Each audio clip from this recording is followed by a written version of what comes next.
Dando continuidade aos direitos que estão garantidos ao trabalhador urbano e rural na nossa Constituição, lá no artigo 7º, nós encontramos as licenças tanto para a mãe, a gestante, e aí essa também ela é ampliada para, no caso de adoção, e a licença paternidade, né, que é prevista a sua duração na legislação trabalhista infraconstitucional. Lá também no ADCT nós temos a previsão. Atualmente, a licença gestante, sem prejuízo do emprego e do salário, ou seja, você tem a estabilidade da gestante, ela tem a duração de 120 dias.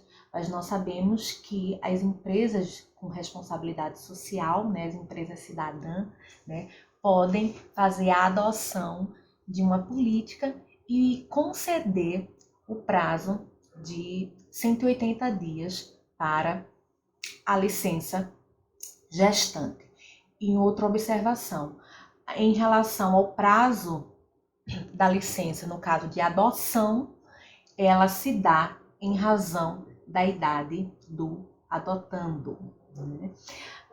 Proteção do mercado de trabalho da mulher mediante incentivos específicos nos termos da lei. O objetivo desse direito de proteger o mercado da mulher é justamente satisfazer um problema histórico de diferenciação do trabalho do homem e da mulher. Não é novidade e é amplamente conhecido de que por muito tempo o trabalho da mulher e o trabalho também da criança foi tido nas relações trabalhistas como subtrabalho, subemprego, subremuneração. Então, muitas vezes, mesmo exercendo cargos de forma igual, de forma igualitária, né, o homem e a mulher tinham diferenças salariais.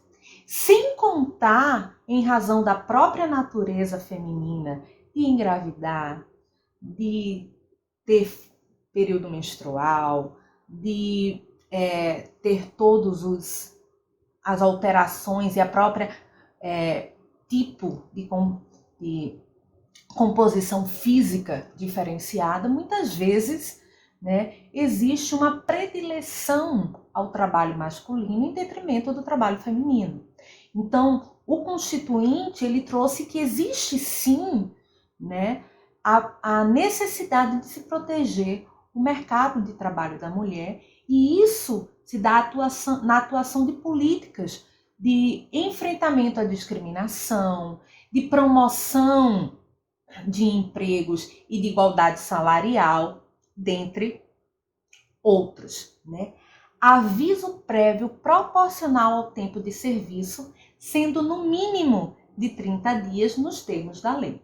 Bem, o aviso prévio, ele vai justamente depender de quanto tempo aquele trabalhador ele ficou à disposição daquela empresa, né? E o objetivo é de que aquela relação trabalhista, quando for encerrada, não só o trabalhador, mas também o empregador tenha a possibilidade de realocar alguém para ocupar aquele determinado posto de trabalho, né? Vice-versa, né? Da mesma forma, o aviso prévio é interessante para o trabalhador no momento em que ele tem a oportunidade de, durante um mês, fazer a busca por um novo emprego, uma nova colocação no mercado de trabalho.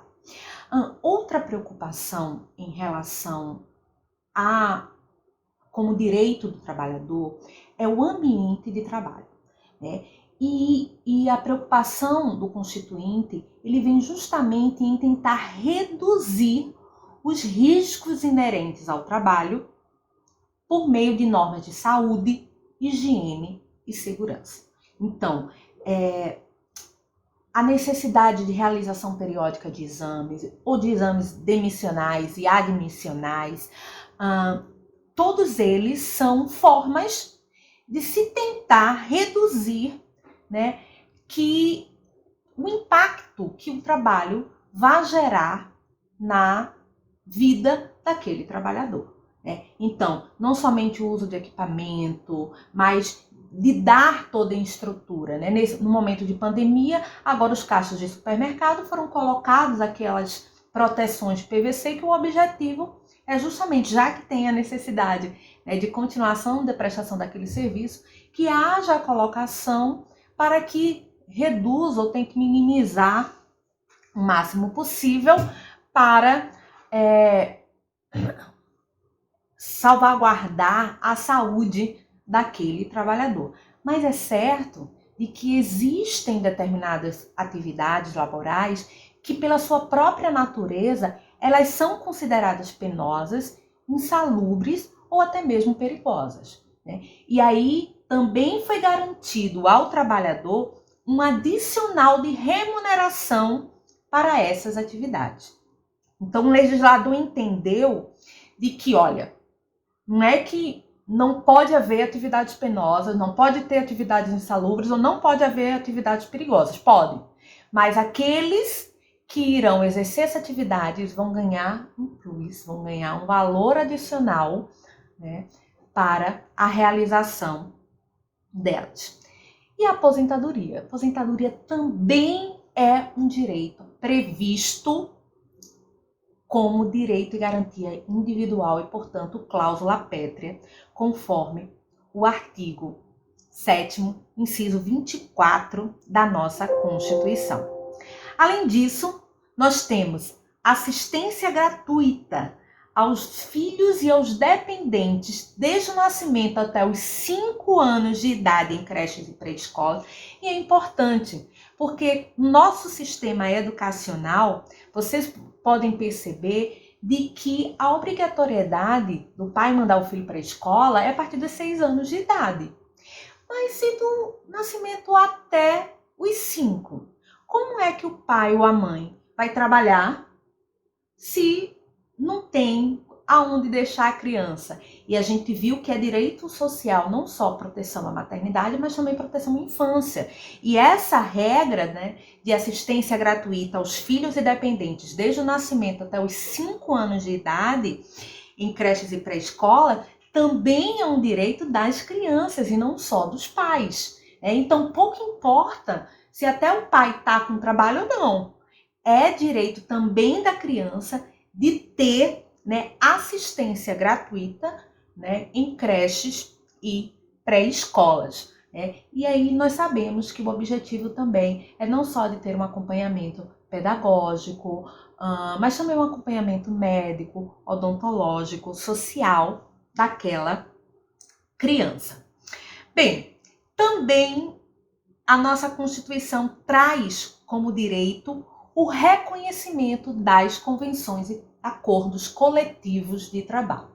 Então, nós vimos, né, nessa aula que existem alguns direitos que podem ser limitados se houver convenção ou acordo coletivo do trabalho. Existe uma diferenciação pela doutrina desses dois termos, mas o importante é levar em consideração de que esse é um acordo feito não só empregado e empregador, mas a categoria profissional, ou seja, a categoria dos trabalhadores e a categoria dos empregadores ou a empresa determinada que está realizando aquele acordo e a convenção ou acordo coletivo de trabalho. Um outro direito que é garantido talvez ele passe até despercebido, mas é a proteção em face da automação na forma da lei. O Constituinte se preocupou com o próprio desenvolvimento tecnológico de possibilitar de que determinadas funções, determinadas categorias que automaticamente fossem ou pudessem ser realizados os seus trabalhos, os seus serviços por máquinas, né, pela automação de forma automática ou self ou autoatendimento, podemos dizer, né, também houvesse uma proteção para esse tipo de categoria. né? Nós conseguimos enxergar muito, né? Eu lembro que quando eu era criança, eu ia com a minha mãe no banco, o banco era uma série de caixas, eu acho que tinha uns 20 ou 30, né? Hoje tem agência que tem um caixa, duas caixas. Hoje você faz tudo pelo aplicativo do banco, ou até mesmo no próprio caixa eletrônico. Então, o setor bancário foi um dos setores que sofreram bastante com a automação. E o trabalhador bancário, ele também precisou e precisa ter um tipo de proteção em relação à automação. Também é previsto como direito mínimo do trabalhador o seguro contra acidentes de trabalho. Só que esse seguro, ele é a cargo do empregador. Por quê? Porque quem tem os riscos da atividade econômica, da atividade do trabalho, não deve ser o empregado, mas sim o empregador, né? Sem contar, sem excluir aquela indenização que ele está obrigado se ele, o empregador, incorrer em dolo ou culpa. Ou seja, quando ele deixa de prestar um determinado equipamento que era de natureza obrigatória, quando ele necessariamente provoca um determinado acidente de trabalho, é possível, que é necessário, melhor dizendo, que o trabalhador tenha, além da indenização correspondente à responsabilidade, também seguro contra acidentes de trabalho. Bem, e aí? Eu tenho uma série de direitos, eu tenho vários, garantias que a Constituição me traz, enquanto trabalhador, mas será que eu posso cobrar? Será que eu posso buscar judicialmente esses créditos em todo e qualquer momento? A Constituição estabeleceu, olha, as relações trabalhistas são de natureza contínua, né?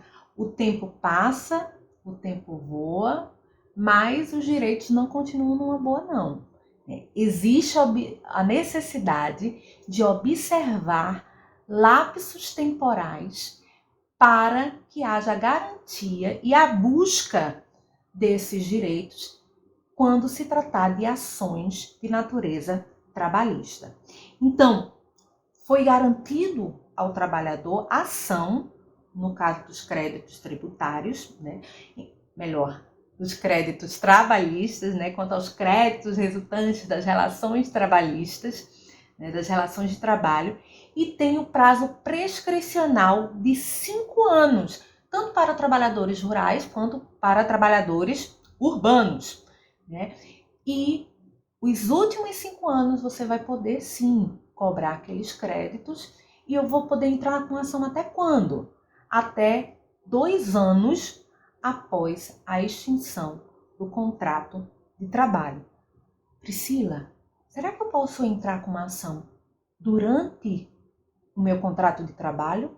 Pode, referente aos últimos 5 anos, Não necessariamente, digamos que você tem um crédito trabalhista de 4 anos e meio, e você até hoje não recebeu, E você pode entrar na ação justamente para poder solicitar esse crédito? Pode sim. Você tem, inclusive, depois que termina a relação de trabalho, até 2 anos após a extinção, para entrar com uma ação judicial em relação a isso. Bem, e uma outra garantia que é definida pela Constituição é a proibição de diferença de salários, de exercícios de funções e de critério de admissão por motivo de sexo, idade, cor ou estado civil.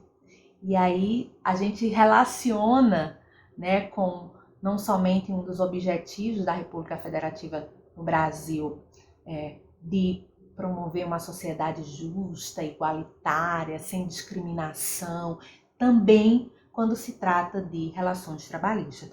Ou seja, eu não posso chegar e requerer e que para contratar determinada funcionária, eu realizo o exame de gravidez. Porque aí, para contratar primeiro, eu já vou estar discriminando por ser mulher e eu vou estar discriminando, por exemplo, pela possibilidade ou não dela ter de engravidar, por exemplo. E ainda fere a proteção à maternidade e à infância do artigo 6º da Constituição. Proibição de qualquer discriminação no tocante a salário e critérios de admissão do trabalhador portador de deficiência. O portador de deficiência ganhou um tratamento especial na atual legislação trabalhista, merece, inclusive, uma aula específica para tratar sobre ele.